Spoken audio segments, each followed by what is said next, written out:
प्यारे बच्चों, सुप्रभात। आज हम शुरू करेंगे पाठ नंबर 2, जूझ। लिखा है आनंद यादव ने।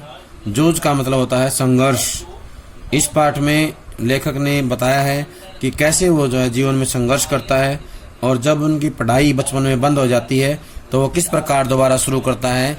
ये संघर्ष जो है इसमें दिखाया गया है।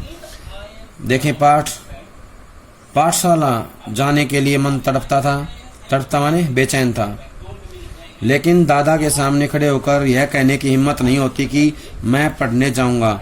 यहाँ पर दादा से मतलब पिता। लेखक अपने पिता से यह कहने की हिम्मत नहीं जुटा पाते थे कि वो पढ़ना चाहते हैं या पढ़ने के लिए स्कूल जाना चाहते हैं।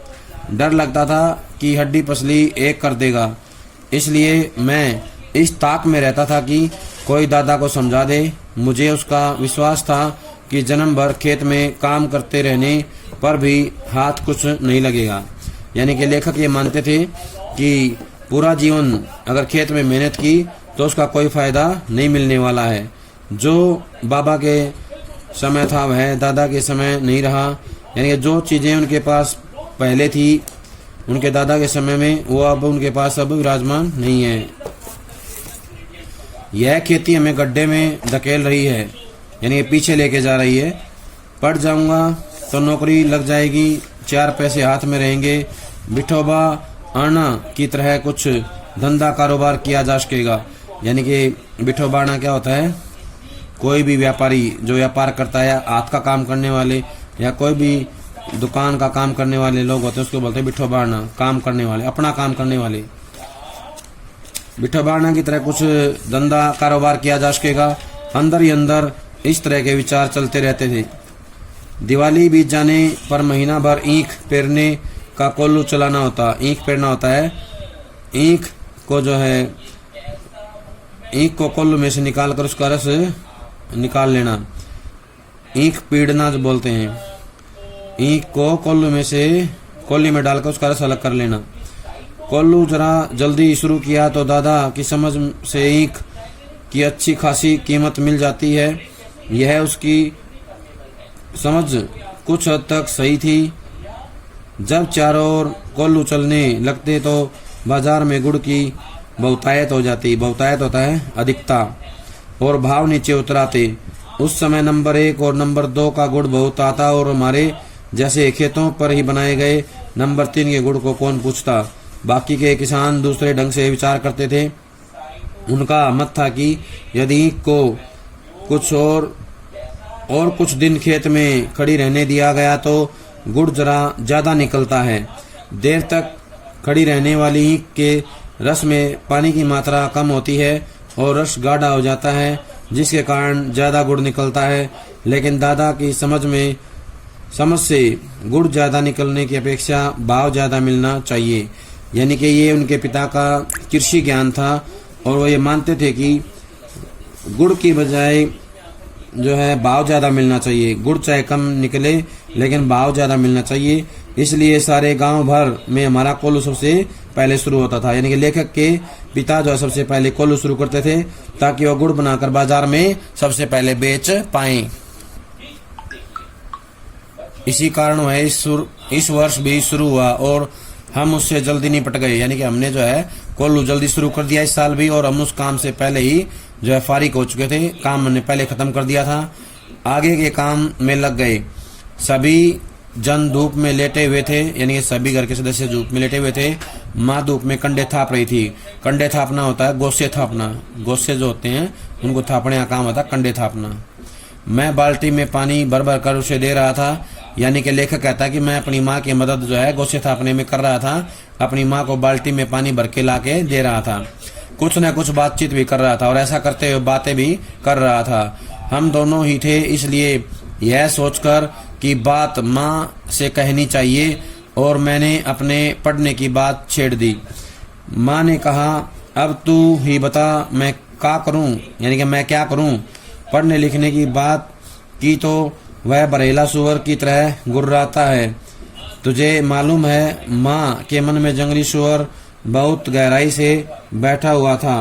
कहने का आशय है कि जो लेखक की माँ है वो भी उनके पिता से लेखक की पढ़ाई की बात नहीं कर सकती थी, क्योंकि वो उनके पिता से डरती थी।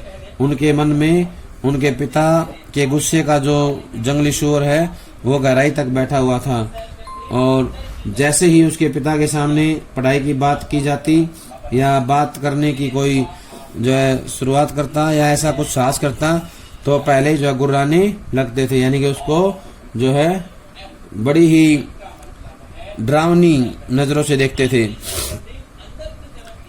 अब मट्ठा यानी खेती के सभी काम बीत गए हैं, मेरे लिए अब कुछ तो करना नहीं रह गया है, इसलिए कहता हूँ तू दत्ताजी राव सरकार से मेरे पढ़ने के बारे में कहे, आज ही रात को उनके यहाँ चलेंगे, मैं चलूंगा तेरे साथ, तू उन्हें सब कुछ समझाकर बता दे तो वे दादा को ठीक तरह से समझा सकेंगे। कहने का मतलब ये है कि लेखक अपनी माँ को राजी कर लेता है अपनी पढ़ाई के लिए, और वो जो है दत्ताजी राव के पास जाने के लिए उनको कहता है, और वो अपनी माँ को समझा करके साथ ले जा करके कहता है कि उनकी पढ़ाई को दोबारा शुरू कर दिया जाए। पढ़ाई उनकी जो बीच में रह गई है उसके लिए वो दत्ताजी राव का सहारा लेते हैं। ठीक है चलेंगे। माँ ने हाँ तो की, लेकिन अंदर से माँ के स्वर में उदासी थी। मुझे भी मालूम था कि इतना करने पर भी कोई लाभ नहीं होगा, लेकिन वह मेरा मन रखने के लिए जाने को तैयार हो गई। मेरी तड़पन वह समझती थी। तड़पन होता है बेचैनी। पढ़ाई के लिए उनके मन में जो बेचैनी थी, पढ़ाई के प्रति उनके मन में जो जिज्ञासा थी, उसके बारे में वो जानती थी, समझती थी। वह समझती थी 7वीं तक पढ़ाने की उसके मन में तैयारी थी, लेकिन दादा के आगे उसका बस नहीं चलता था। कहने का आशय है कि लेखक की माँ उन्हें पढ़ाना चाहती थी, लेकिन उसके पिता के आगे उसकी एक नहीं चलती थी, इसलिए वो भी जो है थोड़ा दुखी होती थी, परेशान रहती थी। रात को मैं और माँ दत्ताजी राव देसाई के यहाँ गए। माँ ने दीवार के सहारे बैठकर दत्ताजी राव से सब कुछ कह दिया। वे भी इस बात से सहमत हो गए। माँ ने यह भी बताया कि दादा सारे दिन बाजार में रखमाबाई के पास गुजार देता है, खेती के काम में हाथ नहीं लगाता। माँ ने देसाई को यह भी विश्वास दिलाया कि दादा को सारे गांव भर आज़ादी के साथ घूमने को मिलता रहे, इसलिए उसने मेरा पढ़ना बंद कर मुझे खेती में जोत दिया है। खेती में जोतना होता है खेती के काम में लगा देना। यह सुनते ही देसाई दादा चिढ़ गए और बोले, आने दे, अब उसे मैं उसे सुनाता हूँ कि नहीं अच्छी तरह से देख। कहने का मतलब ये है कि माँ और बेटा दत्ताजी राव को समझाने में सफल हो जाते हैं, और दत्ताजी राव जो है उनकी पढ़ाई के लिए बात करने को तैयार हो जाते हैं। उठते उठते मैंने भी दत्ताजी राव से कहा, अब जनवरी का महीना है, अब परीक्षा नज़दीक आ गई है। मैं यदि अभी से कक्षा में जाकर बैठ गया और पढ़ाई की दोहराई कर ली तो 2 महीने में 5वीं की सारी तैयारी हो जाएगी और मैं परीक्षा में पास हो जाऊंगा। इस तरह मेरा साल बच जाएगा। अब खेती में ऐसा कुछ काम नहीं है। मेरा पहले ही 1 वर्ष बेकार में चला गया है। इसमें बताता है लेखक कि किस प्रकार उसका जो है समय जो है बेकार चला गया, और अब जो उनके पास ज़्यादा काम नहीं था, इसलिए वो पढ़ाई करना चाहता है। ठीक है, अब तुम दोनों अपने घर जाओ। जब वह आ जाए तो मेरे पास भेज देना, और उसके पीछे से घड़ी भर बाद में तू भी आ जाना रे छोरा। छोरा होता लड़का। जी कहकर हम खड़े हो गए। उठते उठते हमने यह भी कहा कि हमने यहाँ आकर ये सब बातें कही हैं, यह मत बता देना, नहीं तो हम दोनों की खैर नहीं है। माँ अकेली साग भाजी देने आई थी, यह बात बता देंगे तो अच्छा होगा। ठीक है, मुझे जो करना है मैं करूँगा। देख, उसके सामने ही तुझसे कुछ पूछूंगा तो निडर होकर साफ साफ उत्तर देना, डरना मत। निडर होता है बिना डरे, निर्भीक। इनमें बताया गया है कि दोनों माँ बेटा दत्ताजी राव को समझाने में सफल हो जाते हैं। दत्ताजी राव से वो कहते हैं कि वो यहाँ आए हैं, इसके बारे में उनके पिता को कुछ ना बताए, उनके सामने जिक्र ना करे, क्योंकि उनके पिता जब उनसे नाराज हो जाएंगे और उनकी जो पिटाई या उनके प्रति अच्छा व्यवहार नहीं करेंगे। इसलिए दत्ताजी राव कहते हैं कि तुम जाओ, मैं अपने आप देख लूंगा, मुझे जो करना है मैं अपने आप कर दूंगा। नहीं जी, मैं माँ के साथ लौट आया। 1 घंटा रात बीते, दादा घर पर आया, मैं घर में ही था। आते ही माँ ने दादा से कहा, शाकबाजी देने देसाई सरकार के यहाँ गई थी तो उन्होंने कहा कि बहुत दिनों से तेरा मालिक दिखाई नहीं दिया। मालिक होता स्वामी। क्या होता है मालिक? स्वामी, पति। खेत से आ जाने पर जरा इधर भेज देना, कुछ काम वाम था। दादा ने अधीरता से पूछा। अधीरता होता बेचैनी, व्याकुलता। मुझे तो कुछ बताया नहीं उन्होंने। मैं हो आता हूँ, तब तक तो रोटियां सेक ले। गणपा आए तो उसे खेतों में भेज देना। पहले ही गणपा ये जो है लेखक के लिए प्रयोग किया गया है। दादा तुरंत उठ खड़ा हुआ। देसाई के बाड़े का बुलावा दादा के लिए सम्मान की बात थी। आधा घंटा बीत जाने या बीतने पर माँ ने मुझसे कहा कि अब तू जा, कहना जीम ने बुलाया है। जीमना होता है खाना खाने के लिए। क्या था जीमना? खाना खाने के लिए या भोजन ग्रहण करने के लिए। अच्छा, मैं पहुंचा तो सरकार मेरी राह देख रहे थे। क्यों आया है रे छोरे? छोरे मतलब लड़के। दादा को बुलाने आया हूँ, अभी खाना नहीं खाया है। बैठ थोड़ी देर, अभी तो आया है वह मेरे पास। जी, मैं बैठ गया। धीरे धीरे दत्ताजी राव पूछने लगे, कौन सी में पढ़ता है रे तू? जी, 5वीं में था, किंतु अब नहीं जाता हूँ। क्यों रे? दादा ने मना कर दिया है, खेतों में पानी लगाने वाला कोई नहीं है। क्यों? रत्नापा। रत्नापा कौन है? ये लेखक के पिता है रत्नापा। हाँ जी। फिर तू क्या करता है? सरकार ने दादा से जिरह करना शुरू कर दिया। जिरह होता है बहस करना, सवाल जवाब करना शुरू कर दिया तो सारा इतिहास बाहर निकल आया। सरकार ने दादा पर खूब गुस्सा किया। उन्होंने दादा की खूब हजामत की, यानी कि उनको जो है बहुत सारे प्रश्न पूछे और उनसे जो है बातचीत की। दादा की खूब हजामत बनाई, मतलब उनको डांटा फटकारा, उनको जो है कुछ बातें सुनाई। देसाई के मट्ठा होता है खेत को छोड़ देने के बाद दादा का ध्यान किसी काम की तरफ नहीं रहा। मन लगाकर वह खेत में श्रम नहीं करता है, फसल में लागत नहीं लगाता है।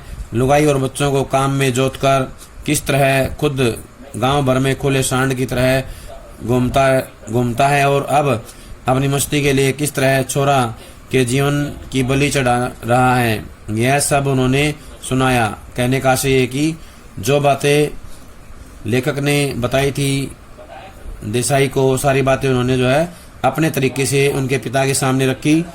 दादा के हर एक तर्क को दत्ताजी राव ने काट दिया और मुझसे कहा, सवेरे से तू पाठशाला जाता रहे, कुछ भी हो पूरी फीस भर दे उस मास्टर की और मन लगाकर पढ़ाई कर और किसी भी तरह साल नहीं मारा जाए, इसका ध्यान रख।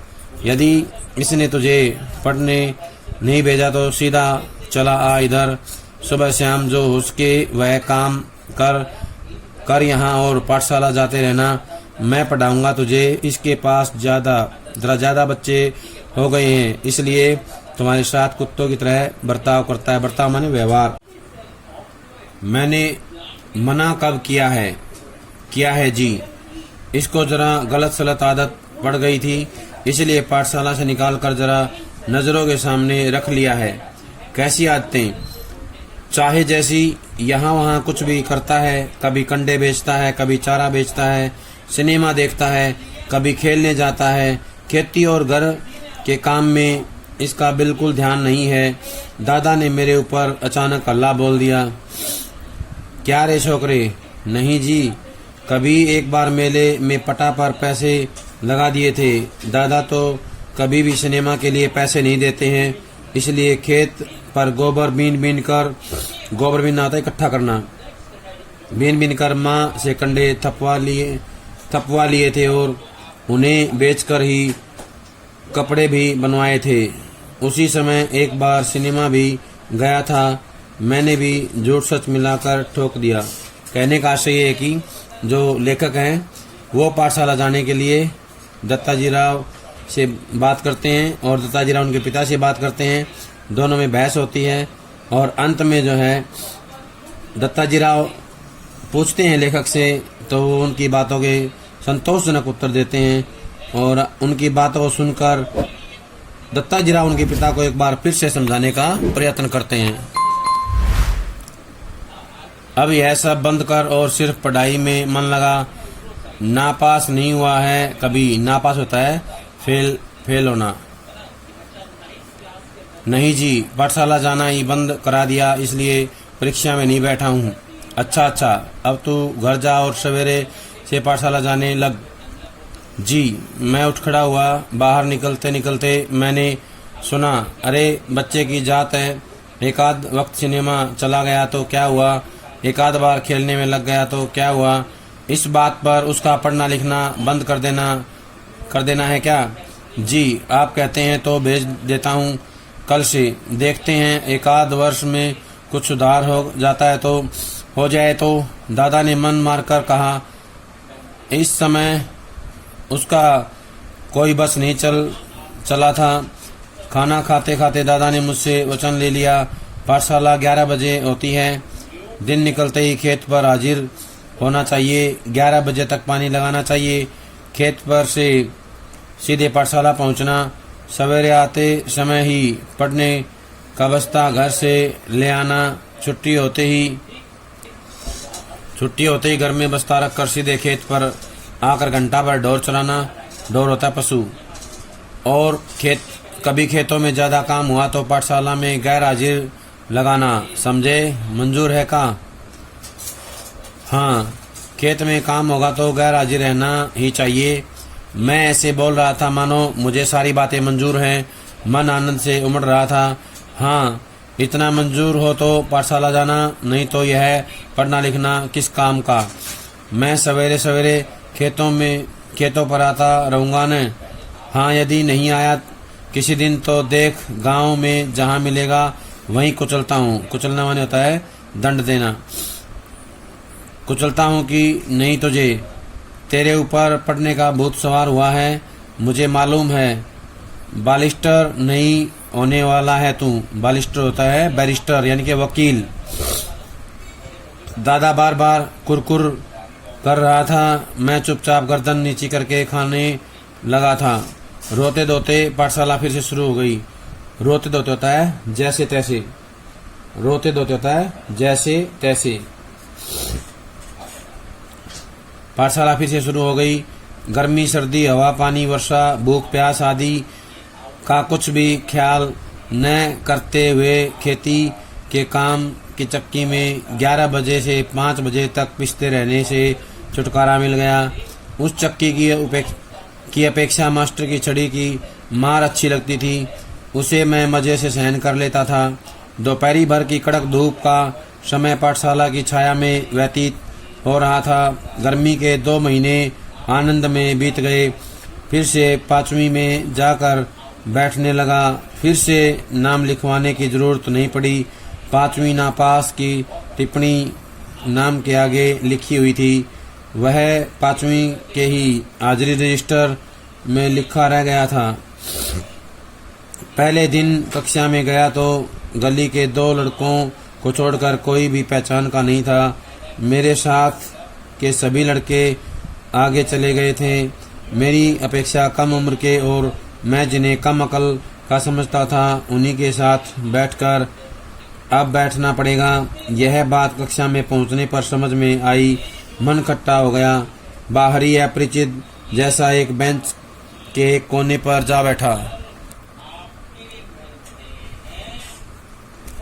इस पैरे में बताया गया है कि जो लेखक है वो बताता है कि रोते धोते कक्षा शुरू हो गई और उसके पिता ने जो उनके सामने शर्तें रखी थी वो सारी उन्होंने मान ली। और कक्षा में जाने के बाद जो माहौल मिला वो उसे कुछ अच्छा नहीं लगा। उसका नाम भी हाजिरी रजिस्टर में लिखा हुआ था। नापास होता है फेल। नापास क्या होता है? फेल, जो फेल होता है उसको बोलते हैं नापास। क्या बोलते हैं? नापास या अनुत्तीर्ण।